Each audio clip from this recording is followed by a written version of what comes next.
Rubber is one of Liberia's key resources. The ex-combatant rubber farms of Sino and Guthrie have become fiefdoms where wartime command structures are still in place. Their very existence deprives the new government of much-needed revenue and employment opportunities. Also on the flight is Senator Mobutu Nyampan of Sino County, immersed in the Rubber Task Force report. He's heading south in order to pave the way for government negotiations to take over the plantation. But Sino plantation is also run by ex-combatants, or not? Because how far is that a problem? It's a problem because they should not be there in the first place. We should have a proper management that will be accountable, a management that will improve the living conditions of the people. So, under this new political dispensation, we think that it is imperative that they get out. In Greenville, the capital of Sino, I visit one of the depots from which Paulson Gati transports illegal rubber. I've never actually seen rubber, I have to say. Sticky, huh? So this boat is going straight to Monrovia? Yeah. As soon as it gets filled. And how many bags of rubber can you put on it? For this, approximately it's about 450 or 500 bags. So there's thousands and thousands of dollars on a boat like this? Right. Some of the former combatant leaders were or are trying to control. Hello. This is Paulson Gati, a.k.a. General Satan. But I try to move on the phone to stop all the wind. Gati has only just got back to Sino after being given bail following assault and theft charges brought against him in Monrovia.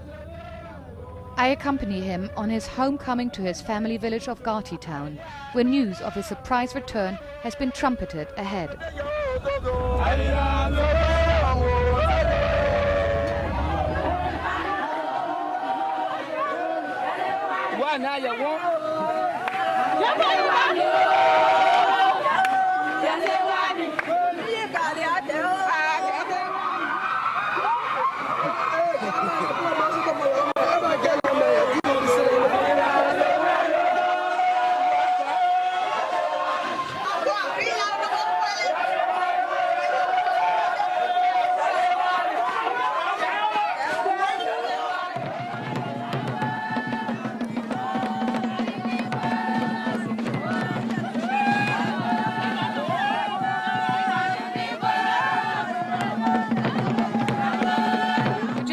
Gati to come out. They're saying he's going to wear the mask of the devil, and every time he wears it, he's untouchable.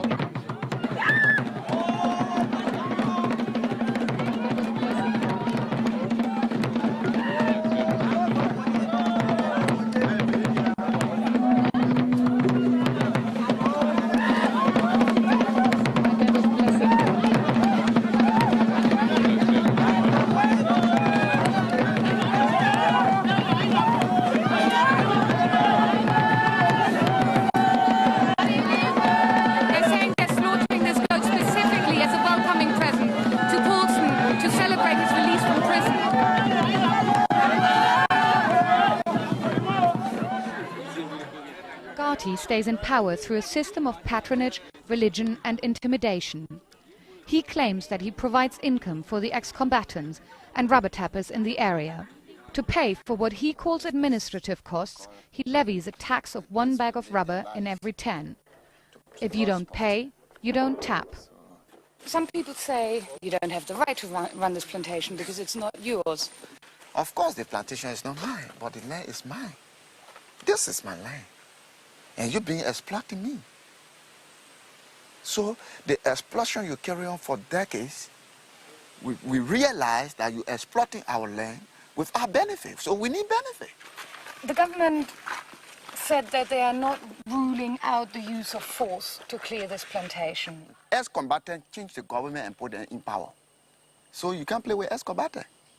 Where the army the government gets to come force ex-combatants? You know what you're doing? You're taking risks. The people can fight without arms and disarm you. They don't care whether you're killing them, they will come to you. So it's better the government negotiate, do what the people want you to do, take your farm. We appreciate Honorable Gatting to accept these people on the plantation, to tap and get their living, to avoid criminal activities in the county. Because when they are not getting the one they used to get in a gun, they will go and rob and kill people, steal in the night. The armed rape increase. We thank him very much. Here in the plantation, no stealing. When you go tap your rubber, you get your $5, you get your living. We are waiting. There is no hostile here. The ex-combatant remain quiet. Yet that isn't the view of other inhabitants I spoke to in Sino. Some complain that the ex-combatants' control of the plantation prevents outside investment that could boost employment and development in the area. Others protest about Gati's men selling them rubber and then stealing it back. They speak of beatings and acid attacks for crossing him. One woman I spoke to the day after I left Gati town was too scared to show her face for fear of reprisal.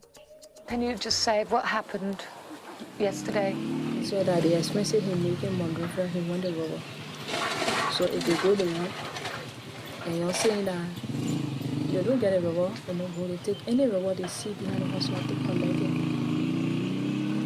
Any reward they bring Greenville, they should seize it until the 6 ton reward can be collected in Afghanistan. Sometimes they beat you and hurt you and take away everything you have. If you can't leave Greenville to get police, to get a police, and then say, because they too afraid. Because nobody really got acid and left and they say we'll beat you and do nothing to you. The police in Sino, who number 16 in the entire county and don't yet have a car, let alone handcuffs or batons, can do little more than spring the odd fortuitous arrest like they did with Gati. Back in Monrovia, I asked what muscle the government actually has to back up its demands. We don't want to go and force them to leave, through by force would mean that we can mobilize unmilled resources, we can mobilize, our security forces and move them. That could lead to some problems, some exchanges, could even result in violence, something that we don't want.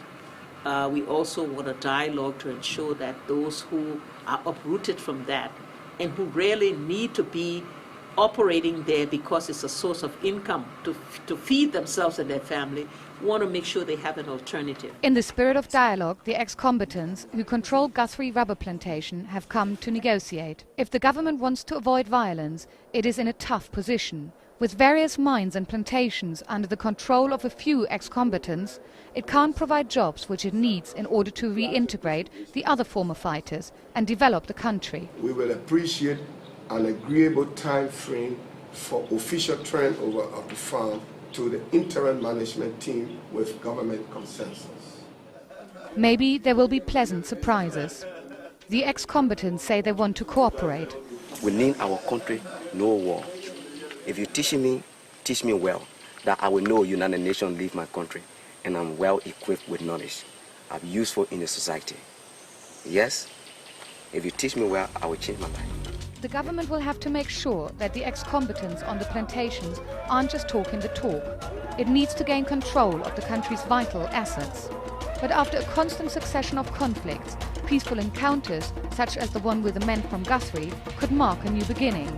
And for the ex-fighters in the cemetery in Monrovia, that time can't come soon enough.